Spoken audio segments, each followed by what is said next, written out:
Assalamualaikum warahmatullahi wabarakatuh. Jumpa lagi sahabat Pendekar Pucahngon, kita ketemu lagi di channel Pendekar Pucahngon bersama saya Gunadi Widi Nur Cahyo.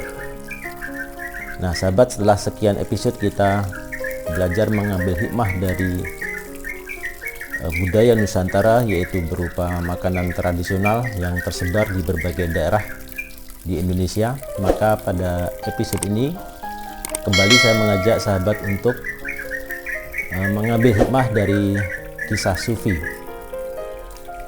Nah, tersebut suatu kisah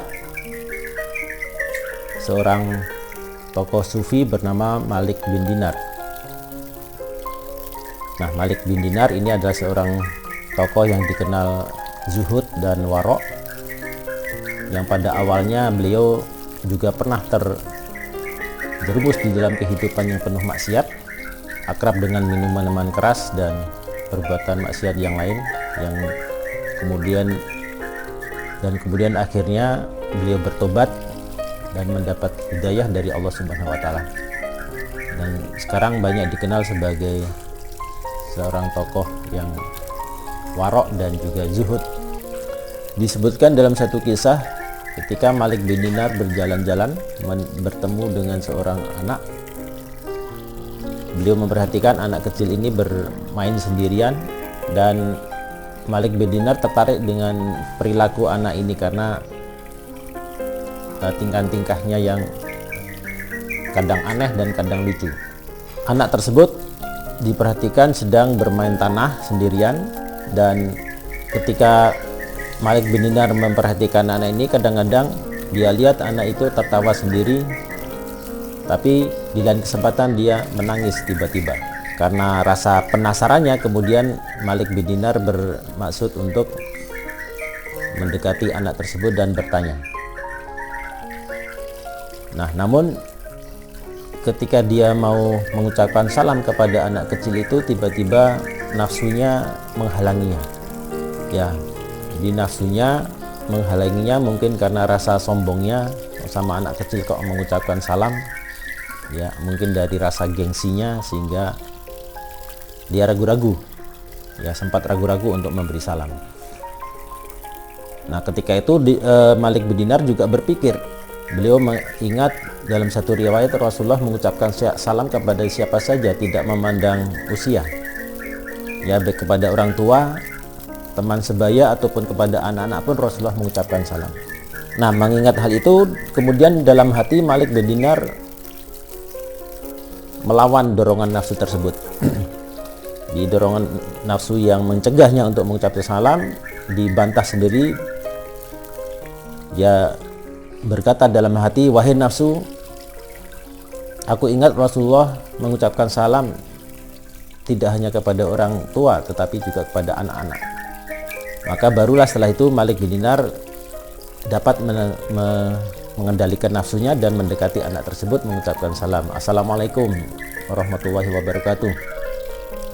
Nah, mendengar salam dari Malik bin Dinar ini, anak tersebut menjawab, "Waalaikumsalam warahmatullahi wabarakatuh, ya Tuan Malik bin Dinar." Nah, Malik bin Dinar heran dan terkejut karena anak itu mengetahui namanya, mengenal namanya. Lalu ditanya, "Dari mana kamu tahu namaku? Padahal aku belum pernah melihatmu sebelum ini." Kemudian anak tadi menjawab, "Ruhku bertemu dengan ruhmu di alam malakut, dan Allah yang maha hidup yang memperkenalkan aku dengan dirimu." Mendengar jawaban tersebut, Malik bin Dinar mengajukan pertanyaan, "Apa bedanya akal dengan nafsu?" Lalu dijawab oleh anak kecil tadi, "Nafsu adalah apa yang mencegahmu atau menahanmu waktu mau mengucapkan salam tadi. Sedangkan akal adalah apa yang membuatmu akhirnya mengucapkan salam.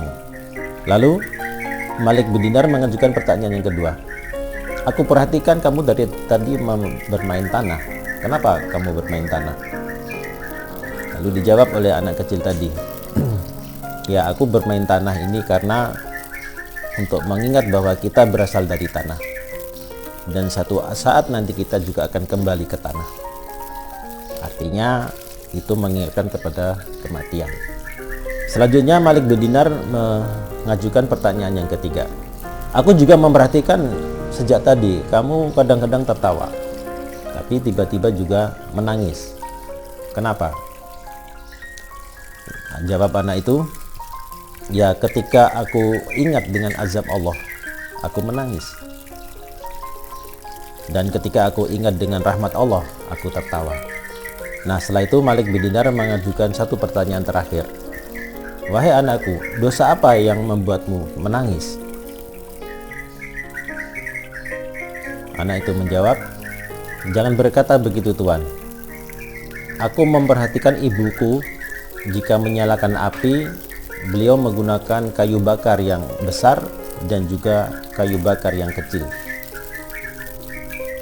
Sebaiknya Tuan mengambil pelajaran dari itu. Nah, maksud jawaban anak kecil tadi bisa kita tafsirkan bahwa kelak ketika kita sudah dihisab, nah bagi orang-orang yang berdosa itu akan diazab di api neraka. Dan azab api neraka ini diberikan kepada siapapun tidak memandang dia itu seorang pejabat ataupun dia itu adalah rakyat kecil. Tidak memandang orang kaya maupun orang miskin. Siapapun dia, kalau dia berdosa, dosanya lebih banyak daripada pahalanya ataupun amal buruknya lebih besar daripada amal baiknya, maka dia akan diazab di api neraka. Nah, ini pelajaran yang bisa kita ambil dari jawaban anak tadi, bahwa kayu bakar itu tidak hanya yang ukurannya besar saja, tapi kayu bakar yang kecil juga digunakan untuk menyalakan api. Jadi walaupun anak kecil tadi usianya masih kecil, ya bisa jadi kelak kalau dia dewasa, kalau misalkan maksiatnya lebih banyak daripada amal baiknya, dosanya lebih besar, maka dia pun juga akan bisa diazab di neraka. Nah, itulah yang membuatnya dia menangis. Nah, sahabat, mudah-mudahan dari kisah Sufi ini kita bisa mengambil pelajaran, terutama diri saya, dan bisa kita amalkan dalam kehidupan sehari-hari. Semoga bermanfaat, dan kita akan ketemu lagi di episode berikutnya dengan kisah dan topik yang berbeda, tetap di channel yang sama, channel Pendekar Bocah Hamon. Terima kasih sahabat telah mengikuti channel Pendekar Bocah Hamon ini, dan mohon doanya, mohon dukungannya agar channel Pendekar Bocah Hamon ini bisa berkembang dan bisa memberikan manfaat bagi para viewer, bagi para subscriber, dan bisa kita meningkatkan, memperbaiki karakter kita sehingga kita menjadi pribadi yang lebih baik. Terima kasih, dan saya akhiri episode ini. Assalamualaikum warahmatullahi wabarakatuh.